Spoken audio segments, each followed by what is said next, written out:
Good day, Africa, and welcome to AAU Talks here on AAUTV. And as the AAU Talks is brought to you by the Association of African Universities headquarters here in Accra, Ghana. My name is Kwesi, and today on AAU Talks, we will be discussing career guidance and job-seeking strategies for fresh graduates. And don't forget to join the conversation via our social media platforms, Association of African Universities on Facebook and AAU_67 on Twitter. I have an industrial psychologist, and then she is my guest today. But before I introduce my guest to you, we'll go for a short break, and when we return, the show continues. Stay tuned.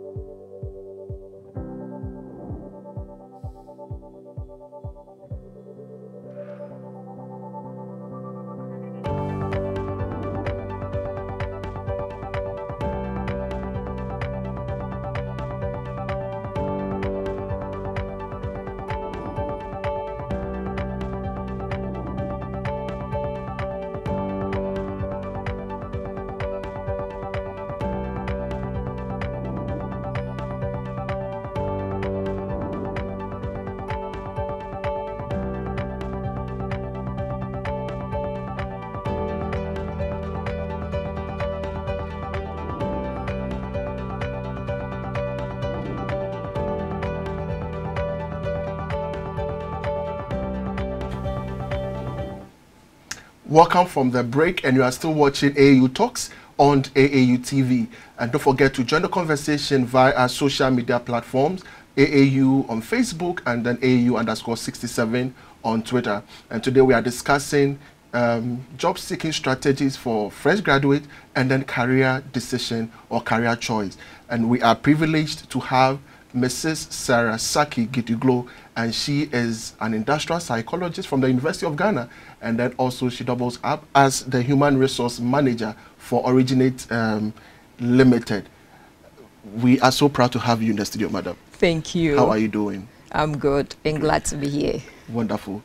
So this morning we are discussing job-seeking strategies for young graduates, and also we'll be looking at career decision or career guidance, just as we always put it.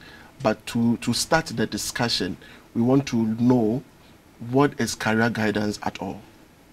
Thank you. Career guidance is a process by which a professional helps an individual to make a decision on a career choice. It's not an event, it is a process.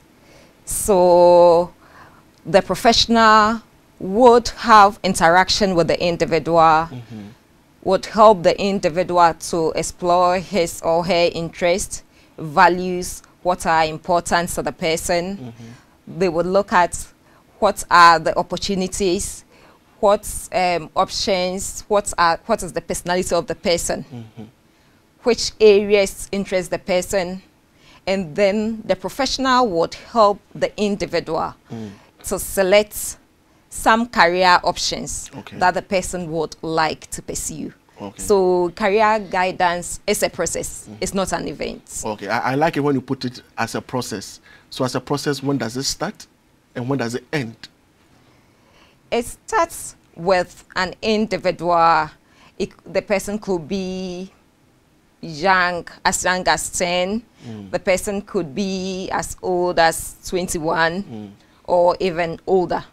So like 40, you can make a career decision at 40?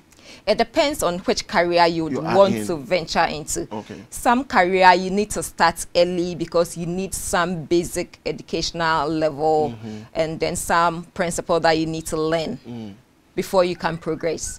But at age 40, yes, somebody may decide at age 40 that he or she wants to pursue a career in the legal aspect. So the person wants to be a lawyer. So at age 40, if somebody decides that after doing banking for some years, 10 years or doing HR for 10 years, I want to progress and I want to go into the legal profession. So I want to be a lawyer. The person can do that. But when it comes to some other professions like chemical engineering or the medical field or a medical doctor, that decision needs to be made earlier. So the person needs some basic understanding and science, biology, chemistry. So that decision needs to be made around 10, 12 years before the person progresses to senior secondary school.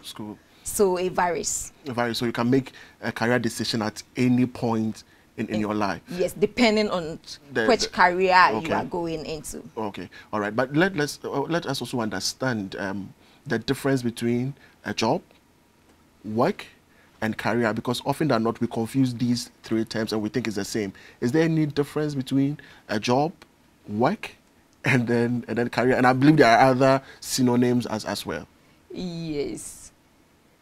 Sometimes we use these three words interchangeably, but there are some slight differences between them. When we talk about a job, it is activities that we undertake and get paid for or rewarded for in monetary terms. So that is a job. A job, activities that you do that you get paid for. Work are also activities that you do that you may get paid for or unpaid for. We do some work at home, and then we do work when we go to the offices that we get paid for. That becomes job. And then we also sometimes do voluntary work. We offer our services to other institutions, other individuals for free. So that is voluntary work. So work is broader. Some work are paid for, some work are not paid for. Yes, but job is paid for. So job is always paid for? Yes. Okay, so you cannot just classify cooking at home as a job. It's just a work you are doing. Work you are doing, yes. Unless somebody hires you that come to my home and come and cook for me, and I'm paying you X amount of money. Then it becomes your job. That's good. And then so career? We have people who cook. Yes. Who is their job. Clean the homes of people, and it's their job to do that. But you may clean your own home, but you don't get paid for it. It's work. It's a work. But it's not paid for. That's fine. And then career? Career is a series of jobs that someone holds over a long period of time. And career comes with progression and development. So that's the difference. We have, let me pick an example. Let me pick my company and my industry that I'm in. I'm into a marketing communications industry. Originates is 20 years this year. And we are grateful to God for how far he has brought us. And in the marketing communications industry, people come in, some would come in for a job, some will come in for a career. The person looking for a job is coming to undertake certain activities and get paid for and then go. But someone else will get employed and the person wants to build a career in the marketing communications industry. So the person has a long-term mindset that I'm coming in to learn, develop myself, and then progress. I'm not just coming in to do activities and get paid at the end of the month. So that's the difference. So the person who comes in with the job mindset will come in, work for about 1-2 years, and then they want to leave. But the person who comes in with a career mindset will come in, work for 1-2 years, will be developing himself, will be showing interest in things that the company does, and then would be moving, would be promoted and be progressing in the company. And we even go for further studies in the same field. And the company would also give the person training to develop the person. So the person would develop in that industry, in the marketing communications industry. So that person came in with a mindset for a career, not for a job.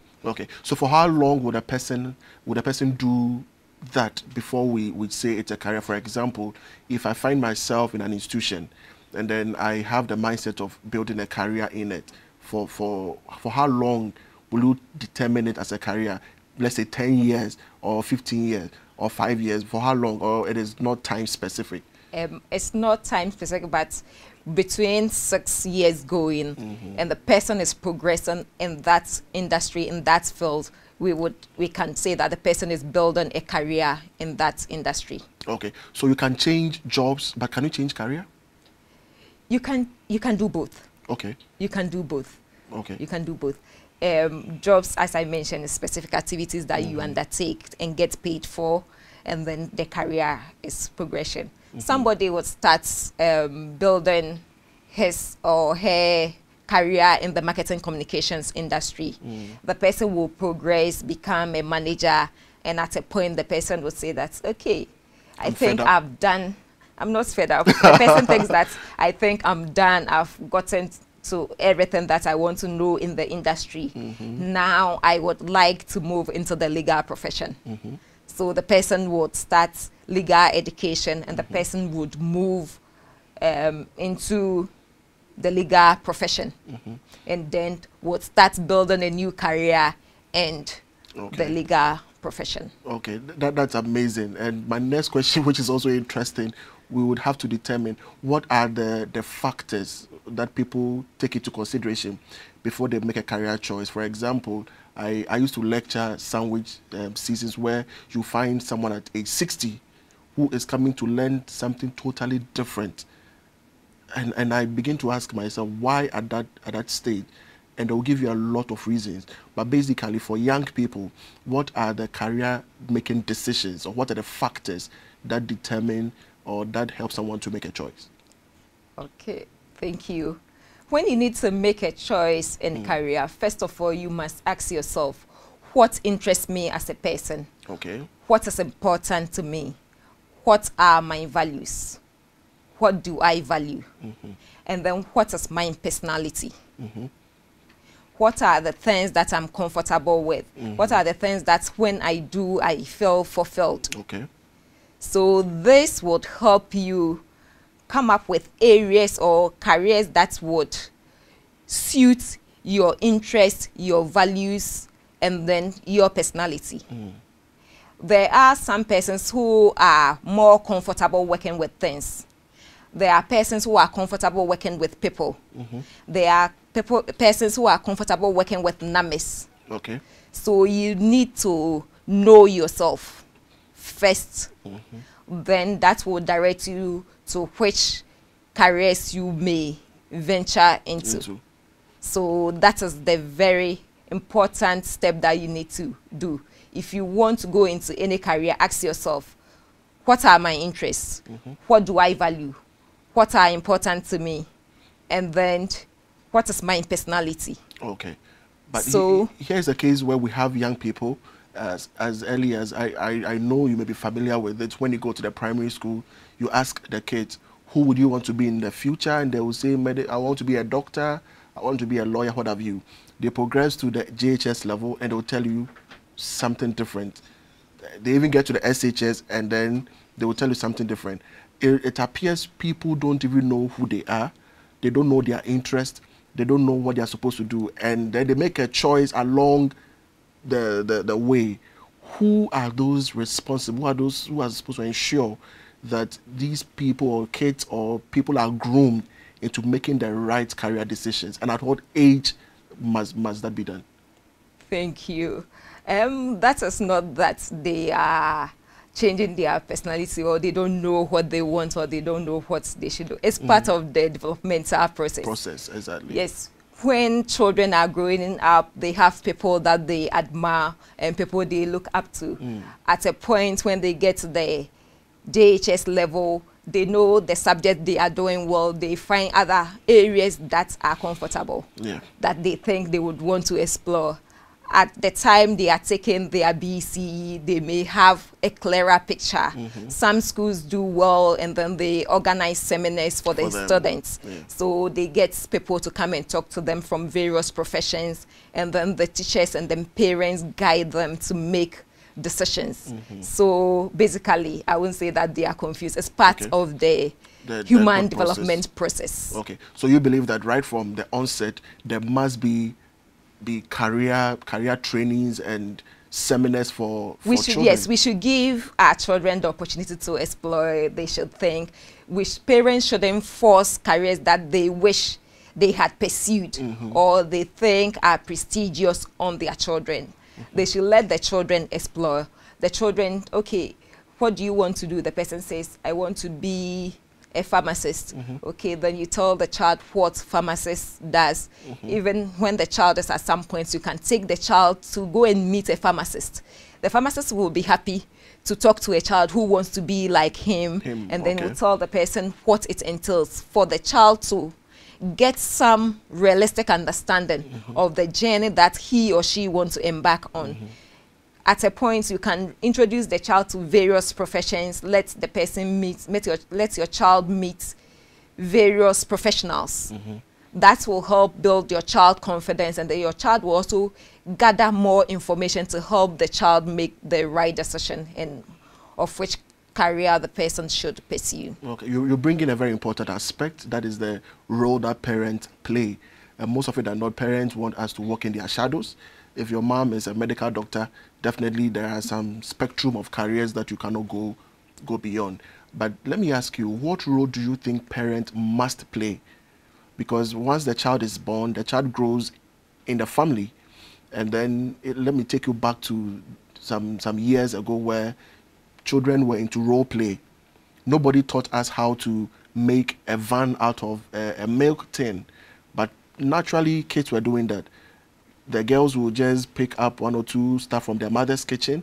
They go to a small area and then they role play the things that they see in the home. Do you think that is the starting point for career decision? Parents are supposed to nurture their children and then at a point guide them. Okay. Parents are not supposed to make decisions for their children. Very well. So the profession of the parent is good. The child will learn a lot. You can discuss what you do on a daily basis for the child to know. And then ask the child what he or she would want to do. And find a family or a friend or a church member who is into that profession. And then let your child also talk to that person. So it will give your child a better and broader perspective for your child to make informed decision. So parents, the role is to nurture and to give guidance. And if parents do it well, their children would make the right decision. Great. Then again, you know, we grow up in families. From family, we go to school. Yes. From school, some of us may go to church. And then we have social strata, social friends. This has been the trend of growth for people. And so right from the home, what role must teachers play? Teachers who are teaching the students or teaching the kids, what role must they play? I believe a teacher can just look at the performance of a student and will be able to determine which areas will best fit. What role must teachers play in assisting young people choose a career? Teachers play a key role in the life of children and students. They are the second parents. They spend a lot of time with children.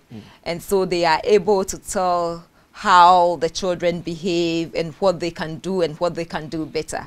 So they are also supposed to nurture and also guide the children in making the decision. So parents, teachers, they are very key to children in helping them make career choices. Do people make wrong career choices? I wouldn't say that. Sometimes people enter into careers with some expectations and then they get into it and they realize that those expectations cannot be met.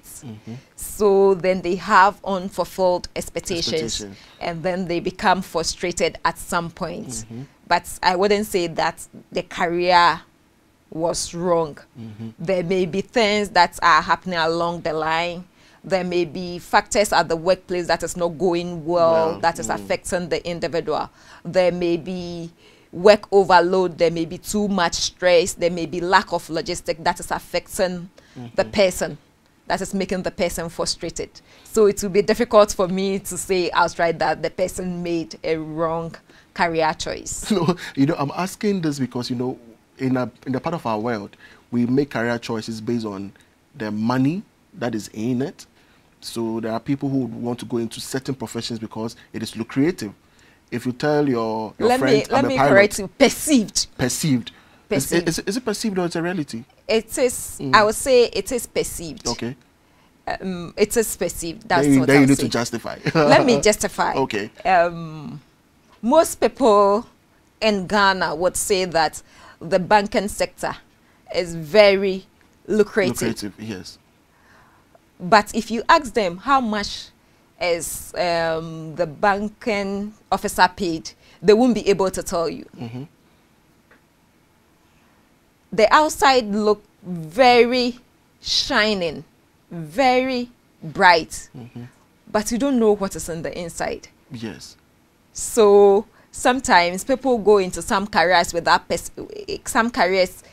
perception that in this career there's a lot of money. Exactly. And then they get into it and then they realize that the pay in it is not as they thought. And the person that they were looking up to, and the person was driving this car, that car, the person was doing this. Perhaps the resources came from a family member. Or other business ventures. Other business ventures. Perhaps the person was living on loans. But these are the determinants. These are the things we see in making a career choice. For example, I want to be a medical doctor because, you know, when you tell your friend I'm a medical doctor, it's prestigious. Meanwhile, when I evaluate myself in terms of my strength, my capacity, my weakness, I may do very well as an engineer or something even lesser than that in terms of, I'm not grading though, but we make certain decisions because of how lucrative it is. You find a medical doctor right after school, few years, the person is driving his car, he has a good house and everything. So if I'm a young person, I would want to be a doctor. Before we get to that and say that for certainty, we need to have done some research and then do some comparison before we can say that. Sorry if I'm talking about research, maybe from my educational background. Exactly. Yes, before you make emphatic statements, you need to have data backing it. Exactly. Yes, you may look at some doctors, they are doing well. You will look at some others, they are not. Same as footballers. You find few footballers doing very well, building mansions, driving big cars. But you have thousands of other footballers who are working and they don't even know where their next meal is coming from. So I would say it's perceived, and then for careers, we are in society, so we make decisions sometimes based on perceptions.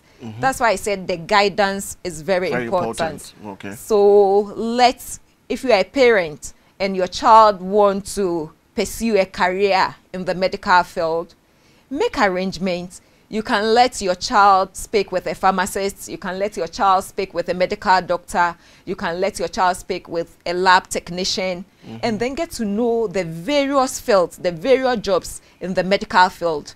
And then you know the strength of your child, his interests, and then the child will make a decision which particular area he can excel. Okay.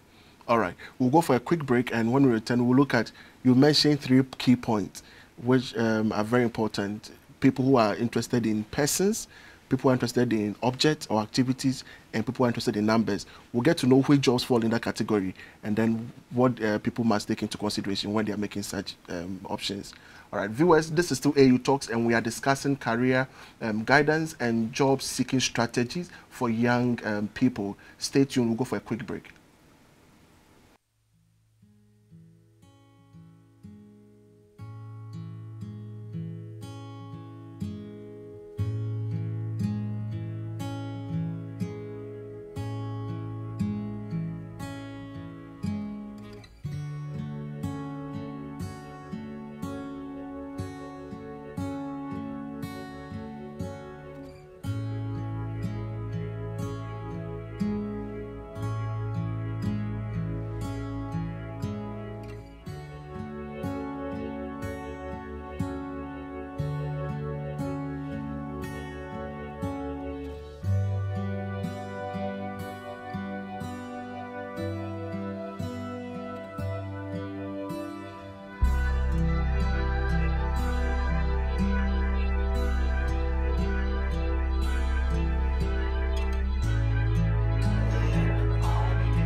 Welcome back, and you are still watching AAU Talks here on AAUTV, and we still have Mrs. Gidiglo in the studio, and we are discussing career guidance and job-seeking strategies for young people.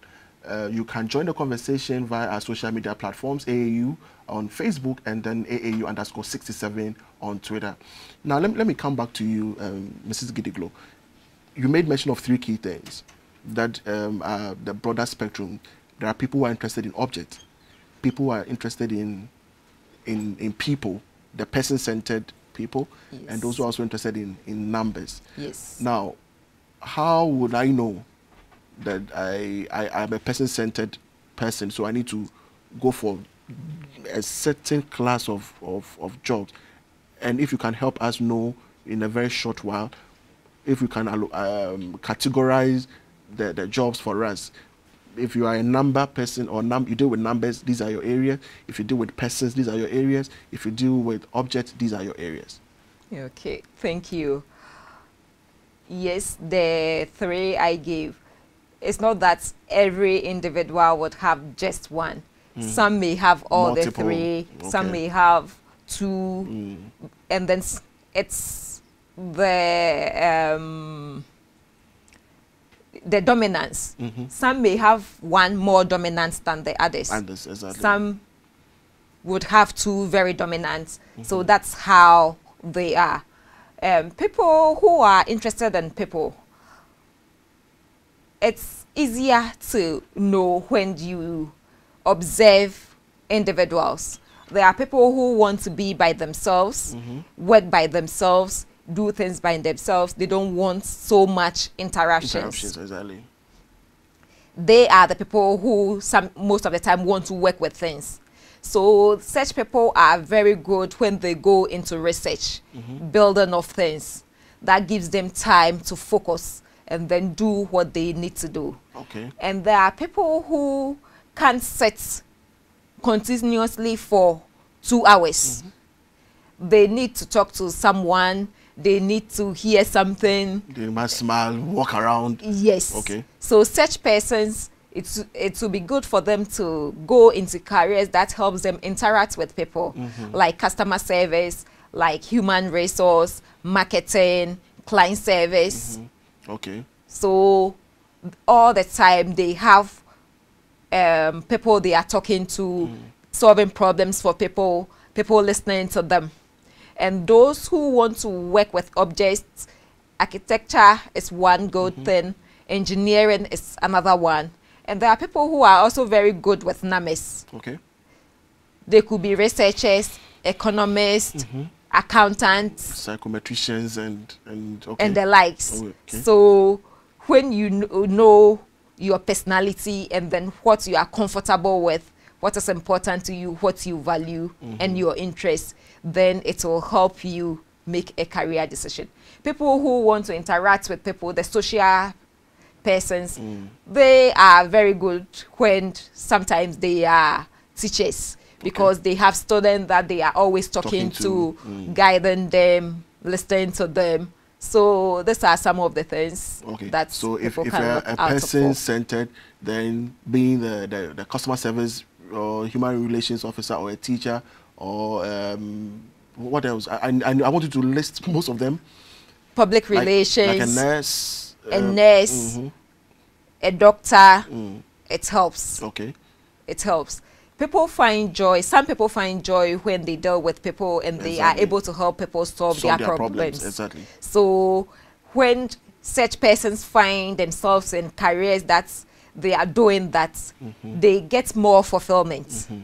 At the end of the day, the person is happy because he or she was able to help resolve his problem. And the person was happy. So he's also happy and he will go home very, very happy.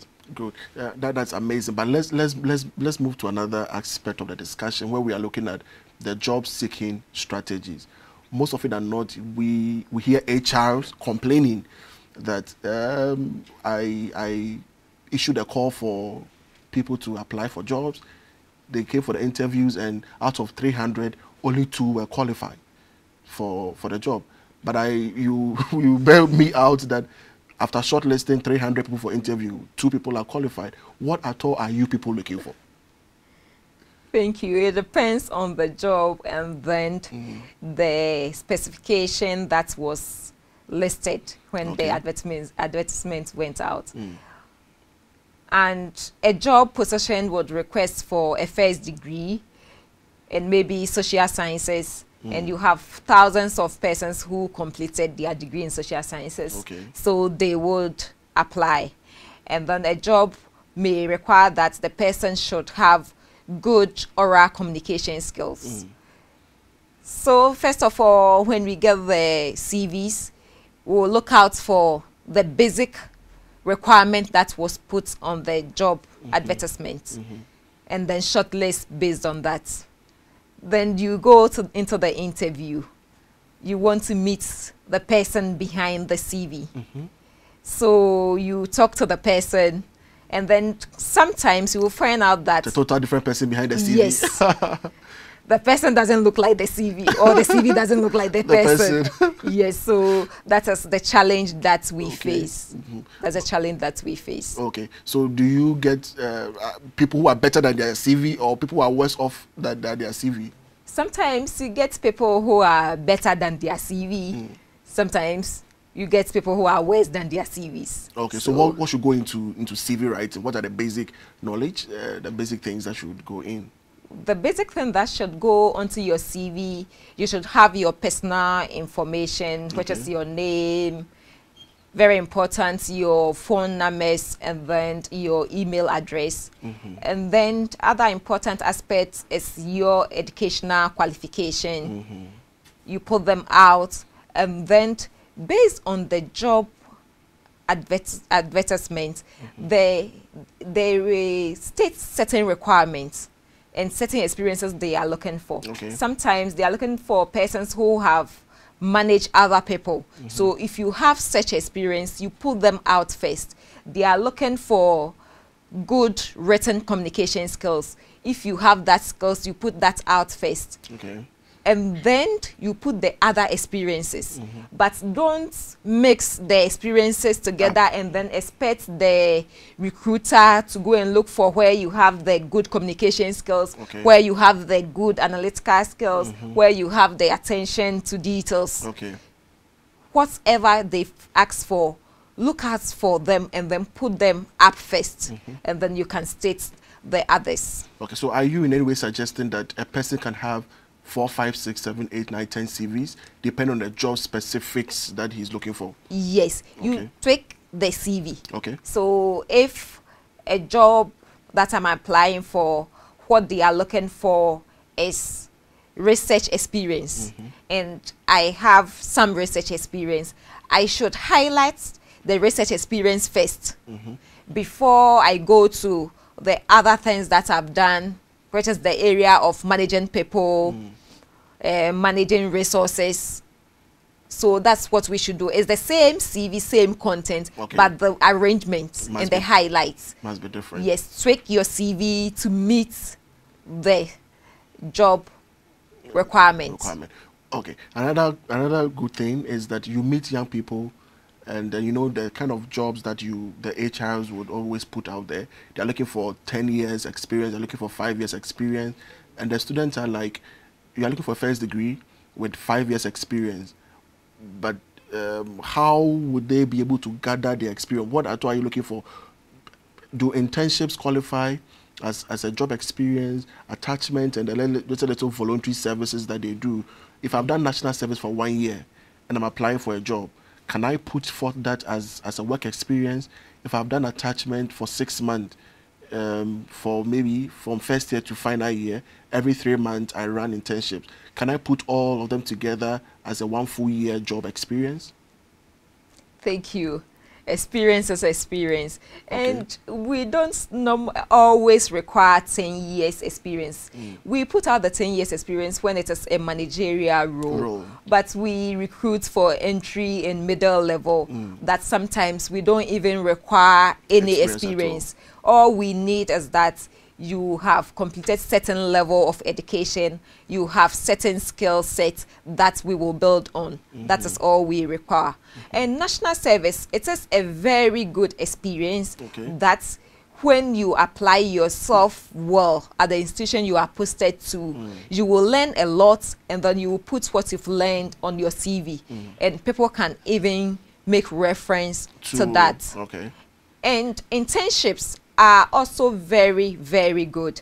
They also gives you experience. They give experience to students, and you put them on your CV, which would also help you. And experiences that HR persons ask for shouldn't be, it's not restricted to paid job or experiences in the corporate setting. What about you volunteering at a club or society level, the things that you do at church, your old school, the things that you do, how you help them organize fundraising, how you help them organize events, execute events. They are all part of experiences. In your church, you could be the youth leader. And if you are able to manage, rally, organize conferences, 40 and seminars, youth, 100 youth, and you do your best to get them to buy into your vision to execute projects for the benefit of the society, it's a rich experience. That's when you attend any interview and you put forth, yes, it's accepted that yes, you've had that experience. So it's not just job experience or paid experience. So job seekers shouldn't just look at paid experience or just attachment. Yes, or in a formal setting. Let me give you a good example. If I'm a shop attendant for my mother for a 3-month long vacation, and then I'm looking for a job in the marketing field, can I put forth that as job experience, and will it be accepted? It is, and it will be accepted. Just think of it, someone who has been helping the mother run the shop at Mokola. I don't know whether you've been to Mokola before, but just look at the great customer service that they exhibit there. The way they will call you, they will give you seats. What do you want? Should I bring this? Should I bring that? So if the person has been doing that, the person can easily transfer that skills into the corporate world. That's and amazing. It's a plus. And that is a rich experience. So I will encourage students, if your mom is doing something, your father is doing something, and auntie has a shop, don't say that I'm in the university and it is above me, so I won't help out. Help out. You will learn some skills that are easily transferable in the corporate setting. So your role as a job applicant or seeker is to be able to put these things in your CV. That, not necessarily on your CV, but then when you attend the job itself, you have the inherent ones in you. Yes, but you could also state on your CV that, okay, you help your mom to run the shop between this time period. So at the interview, someone would ask that came up within that period. And then even sometimes how you apply the knowledge you acquire in university at the shop. Suppose someone is doing accounting at the university level, and the mom is running a shop, and the mom doesn't keep the sales book. The person goes and introduces it. Okay, mom, I think we should keep sales record and then deposit our money. I'll try to do the accounts for you, and the person starts there. That is a value of education. It will help, yes. The person is adding value to the mom's business, and the person is adding value to himself as well. So at the end of the day, the person has helped the mom to become a better businesswoman, and the person has also put what he learned in school into use at the mom's shop. That's so amazing. If the person gets opportunity to work in the accounting department of a corporate organization, this is rich experience. That will be accepted.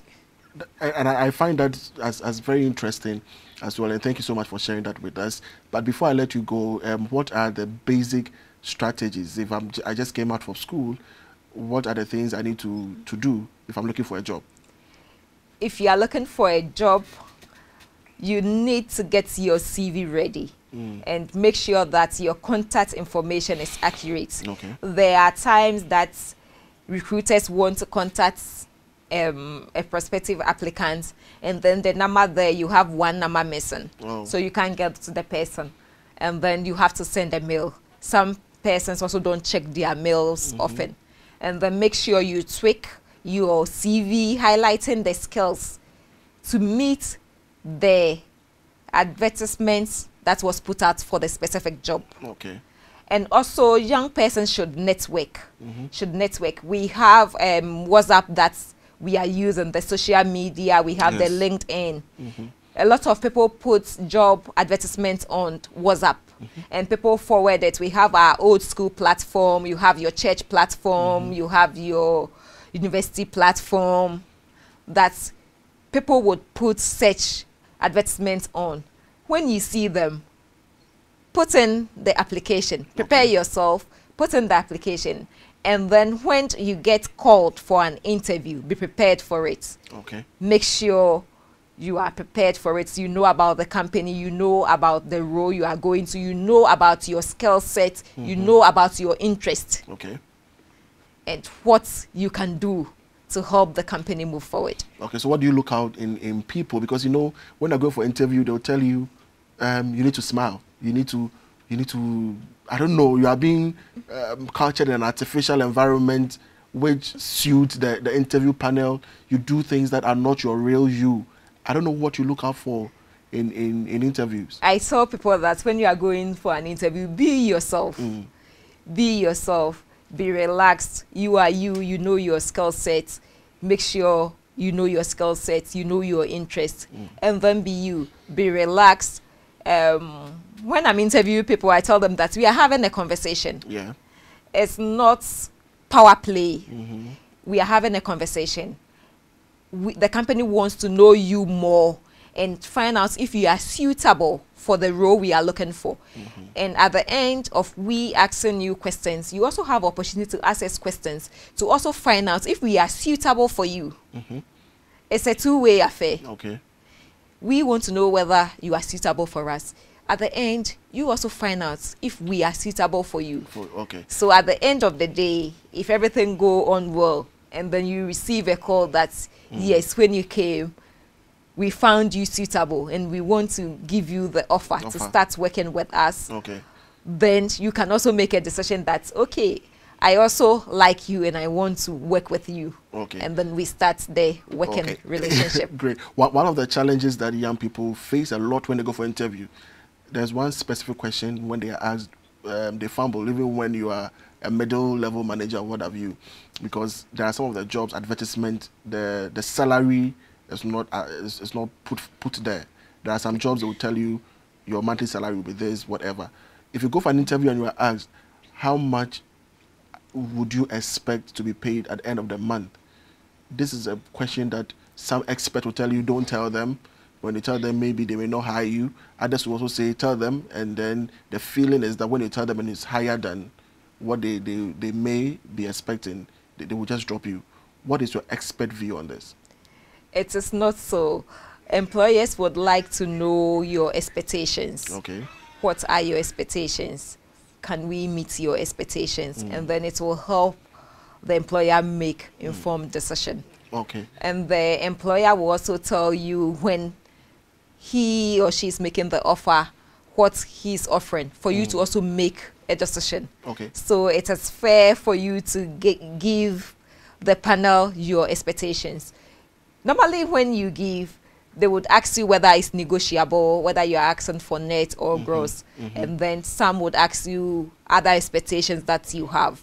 But do you use that as a basis for making the decision? If the person gives a figure that is higher than, then you go in for the person who... No. You don't at all? For I'm talking on a personal level. For me, no. Okay. It's based on your competence and ability to deliver. So whatever figure you mention, I would, if it's beyond my budget, I will let you know that it is beyond my budget. My budget is X amount of money.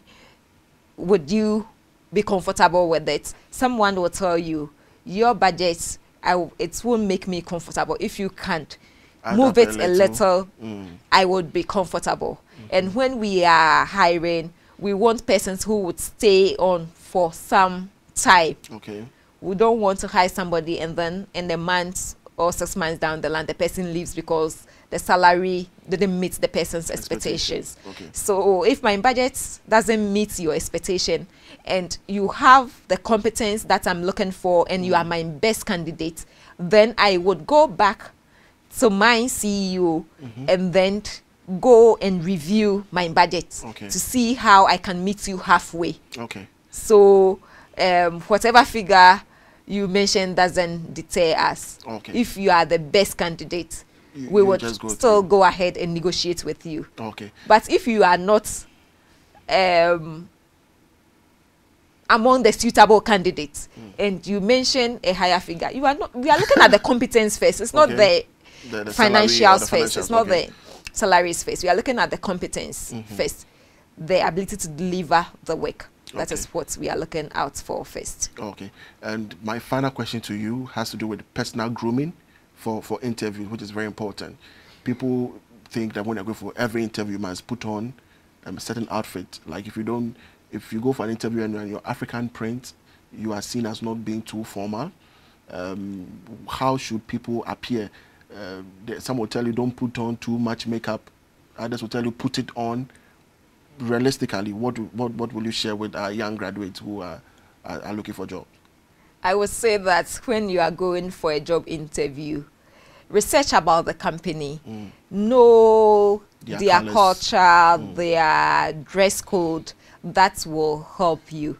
And then be presentable. Don't underdress, don't overdress. Be presentable.